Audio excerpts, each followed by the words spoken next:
ఈ వాక్యం ఉన్నది చదవడానికి. ఎందుకు చదవాలి అనంటే ఈ వాక్యంలో రాయబడింది దేవుని ఉద్దేశాలు, దేవుని ఆలోచనలు.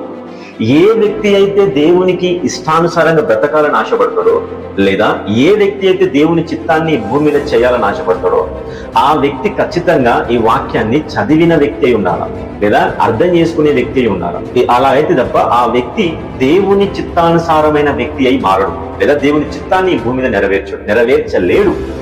ఒకవేళ నువ్వు దేవుని చిత్తాన్ని నెరవేర్చి దేవుని ఇష్టానుసారమైన వ్యక్తికి భూమి మీద నువ్వు నిలబడగలగాలి అని అనుకుంటున్నావా? ఈ భూమిని విడిచిపెట్టినప్పుడు ఖచ్చితంగా నువ్వు దేవుని చేత పరలోక రాజ్యంలో అంగీకరించబడాలని అనుకుంటున్నావా? అయితే నువ్వు ఖచ్చితంగా రాయబడిన ఈ వాక్యాన్ని నువ్వు చదవాలా, ధ్యానించాలా, అర్థం చేసుకోవాలా, దాని ప్రకారం జీవించాలా. అయితే తప్ప నువ్వు దేవుని చేత అంగీకరించబడలేవు.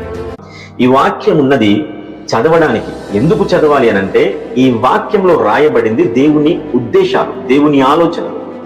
ఏ వ్యక్తి అయితే దేవునికి ఇష్టానుసారంగా బ్రతకాలని ఆశపడతాడో, లేదా ఏ వ్యక్తి అయితే దేవుని చిత్తాన్ని భూమి మీద చేయాలని ఆశపడతాడో, ఆ వ్యక్తి ఖచ్చితంగా ఈ వాక్యాన్ని చదివిన వ్యక్తి అయి ఉండాలి, లేదా అర్థం చేసుకునే వ్యక్తి అయి ఉండాలి. అలా అయితే తప్ప ఆ వ్యక్తి దేవుని చిత్తానుసారమైన వ్యక్తి అయి మారడు, లేదా దేవుని చిత్తాన్ని ఈ భూమి మీద నెరవేర్చలేడు. ఒకవేళ నువ్వు దేవుని చిత్తాన్ని నెరవేర్చి దేవుని ఇష్టానుసారమైన వ్యక్తికి భూమి మీద నువ్వు నిలబడగలగాలి అని అనుకుంటున్నావా? ఈ భూమిని విడిచిపెట్టినప్పుడు ఖచ్చితంగా నువ్వు దేవుని చేత పరలోక రాజ్యంలో అంగీకరించబడాలని అనుకుంటున్నావా? అయితే నువ్వు ఖచ్చితంగా రాయబడిన ఈ వాక్యాన్ని నువ్వు చదవాలా, ధ్యానించాలా, అర్థం చేసుకోవాలా, దాని ప్రకారం జీవించాలా. అయితే తప్ప నువ్వు దేవుని చేత అంగీకరించబడలేవు.